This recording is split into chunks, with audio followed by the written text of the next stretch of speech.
This is Wilson Morales from Black Film and TV talking to Ciera Payton regarding her starring role in Wendy Williams, the movie. Yes. People waiting to see this. We know who the legend is. How did this role come about for you?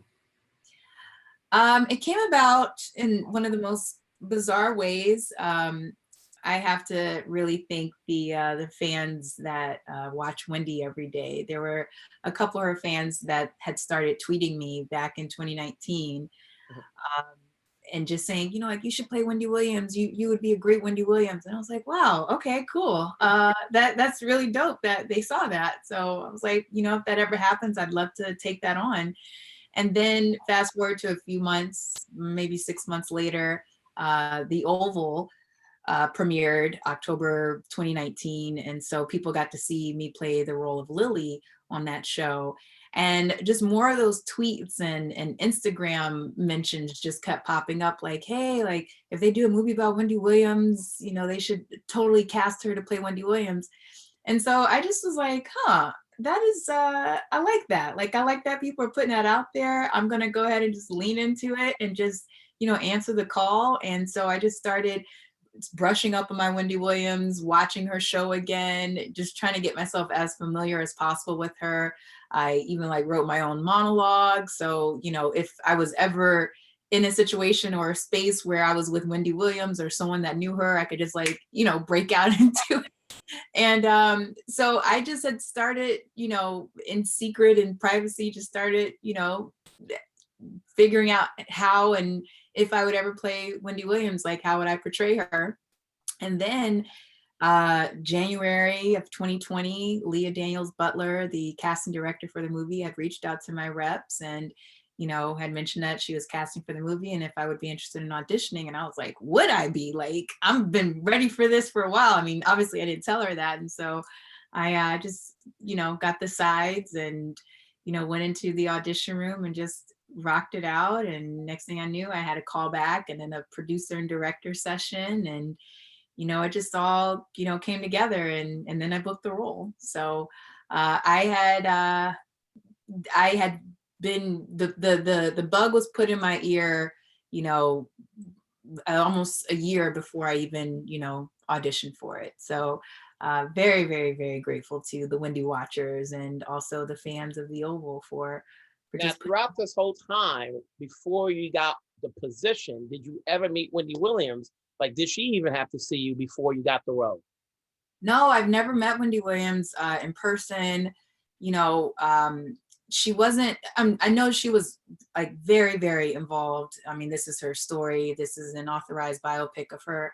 So she was very involved in the whole process of everything. But throughout the process of me auditioning, I didn't get a chance to meet her or anything. But once I booked the movie and as we were preparing to go up to Vancouver to shoot it, I did get to spend some time and speak with her over the phone. So, and, you know, one of the things that she said when I first spoke to her is that she just felt like I nailed her and that, you know, I got her down, you know, 100%. So she was really happy to, you know, have cast me to play her. So what was it like? Obviously, you know, when you're playing somebody who's dead, it's different. You know, obviously you can only go by what tapes or whatever, but you're playing a living person who we see every day on TV. Yeah. And so you kind of have to nail it. So anybody who's really a Wendy Williams fan would know if you got it right. So there's a difference between what's on script and then you meeting her to get that real personality down. So how was that meeting like? You know, outside you said, you've already said that she said you nailed it, but what was it like when you met her to get, you know, was there a certain way she wanted you to play her? You know, to just kind of tap into everything you covered just now. I mean, yeah, I mean, the pressure was so on, you know, from the moment that, you know, I even went into the audition, I was just like, ooh, like she's somebody that people watch every single day. And I know that the fans are going to be like, oh, does she do Wendy like this? Or does she do the Wendy thing? Does she pop her lips like her? Does she, you know? And so I was like, just trying my hardest to absorb all of that, you know? And then it's a little bit intimidating too. Like you said, I mean, when you're playing a living person and you're about to like go one-on-one with them, you know, like I I never wanted her to feel like I was mocking her or, you know, making fun of her or being a caricature of her. Like I wanted her to feel like I was being her and also just being natural and being, you know, a human being. And so, you know, prior to talking with her on the phone, I mean, the butterflies was there and the weight, you know, was on my shoulders. And I was just like, oh my gosh, you know, I hope that that she's happy. I hope the fans are happy, but you know, more so importantly, I hope that I can, you know, step in into my authentic and real self and, you know, just play, you know, this character as real and raw and as truthful as possible. And so by the time I got on the phone with her and had a chance to ask her a few questions and just listen to her share these stories back to me, I mean, it for me, it enhanced the story and enhanced the performance so much more because I got to have, you know, my one-on-one time with Wendy and she just got to, you know, be really vulnerable with me and, you know, really funny. Just, she was being herself with me and it was such a delight and such a treat. And I was like, all right, you know, this is going to be a fun process. And that was the thing that she wanted more so than anything. She wanted me to have fun, you know, not to take everything so seriously and also to just be confident. You know, she was saying that she's a woman that, you know, had to really be confident and fake being confident in moments where she didn't feel it. And so she was like, get in there, get on that set, put your shoulders back, head up high, chest out, and just rock it out and have fun. And so that was what I took from our call and our talks. And that's what I wanted to portray on Mhm. screen. How much of I guess a better appreciation do you have of her now? You know, obviously you said you were a fan, so you know the stories that were written about her. You know, we all do. For those who followed her career for a long time, you know, through radio, and obviously, you know, then you're getting what's being told for the screen, and then you meet her. You know, so she's giving you a lot more insight to what you're portraying. You know, because she lets it all out there. She's name dropping. At least the you know the movie does. You Mhm. know, um, how you know did she go into some of the stories that you were playing, you know, and after you get with that, how was working with Morocco, you know, Omari as he plays Kevin? All right. So I just want to break it up a little bit. So you were saying, what, I'm sorry. Do you have a better insight as to who Wendy is now that you've met her and she's giving you insight to her own life outside of what you played on a script from the Yeah, script? you know, I have such a, I mean, I've always been a fan of her. I mean, I've always known about her show. I used to watch it when it first came on when I lived in New York. But, you know, after stepping in her shoes for such a brief moment in time, you know, speaking with her, reading about her story, I just had I have a renewed sense of love and admiration of her and respect for her. I mean, you know, what she does is no easy feat at all. You know, I mean, to get on camera every day and to, you know, share the hot topics of what's going on and, you know, voice your opinion. I mean, you know, it attracts the good and the bad with all of it, whether or not, you know, you agree with it or if you don't. She is, you know, an entertainment and pop icon that has really, you know, shifted this industry or shifted that genre in so many fascinating ways to me. And, you know, hats off to her. I mean, the fact that she is still standing and she comes on every single day, is just amazing. And she does it with style and she does it with flair and she's, you know, she's fierce. Like I love that. And so, yeah, after working with her and, you know, being in her shoes for a little bit, I just, I adore her so much, you know, and I hope that, you know, I get to, you know, still get to know her or be in her presence down the line. You know, I mean, she cracks me up. And I just think that she's such a resilient and such a strong woman, you know, who has weathered many storms, but has come back with the most, you know, fiercest wigs and outfits and designer clothes and can put a smile on her face. And then also, you know, can share a lot of her vulnerable moments with us as well, but do it with so much fun and so much joy. So that's what I have of her now. And then working with Morocco was amazing. I mean, Morocco is such a great actor.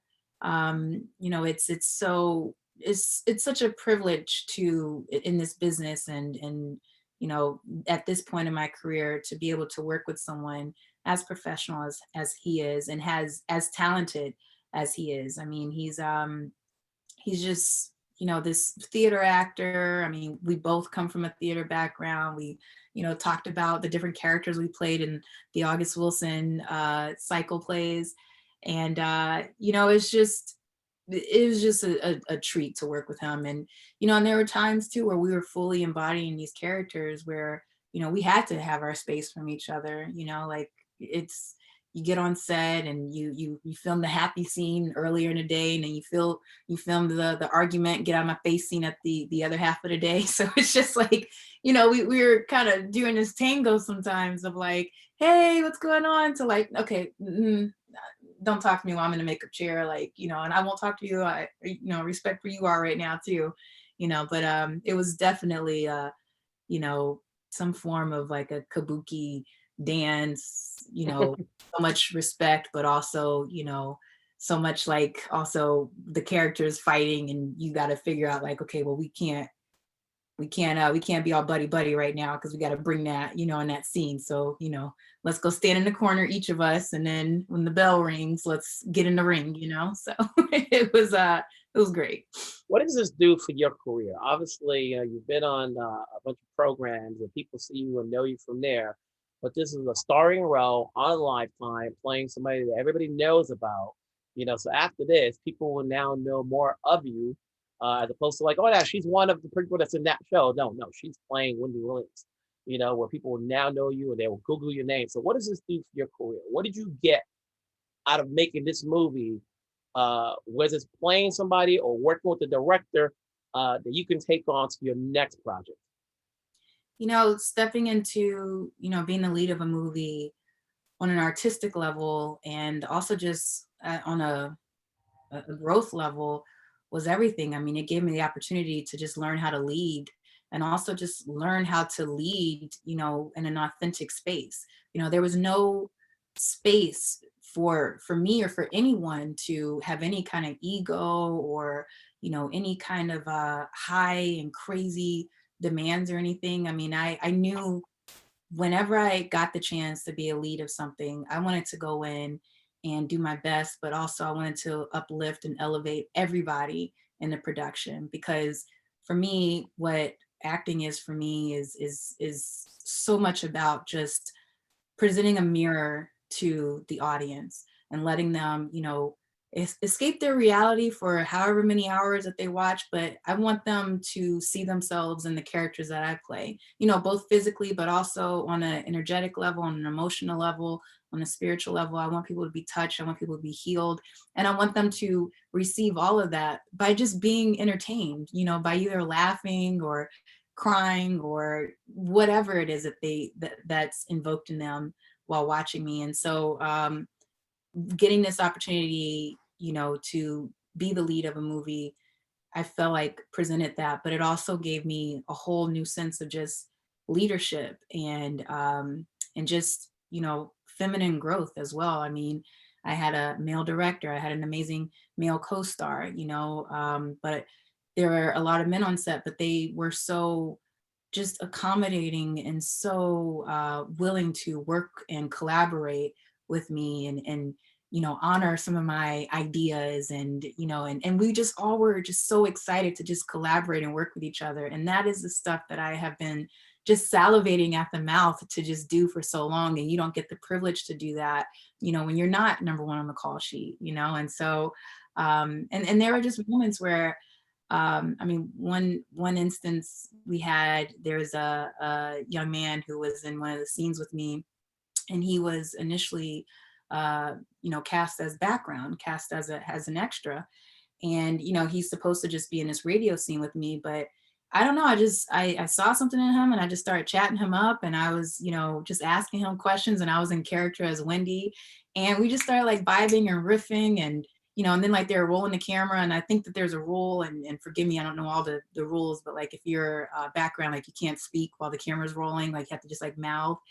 But I just kept being like, no, like speak, like give me something, like I want to, like let's talk, okay, what's up, are you married, and so Darren was the director. He was like, hey, that's great, like come on, like let's just give him some lines, like and so he's asking me around, like can we bump him up to a role, can we? And I was like, yes, please, like let's do that. And it's just stuff like that I just I love that I was able to just have the opportunity to, again, just like uplift and elevate everybody on set, and I hope that people felt that, and I just hope that that just touched all across the board. And so yeah, so again, on a growth level, on an artistic level, I got to experience all of that. And on a career level, I mean, I would say, to be seen, to be continued. We'll have to see how it all unfolds. We'll have to stay tuned and see what happens after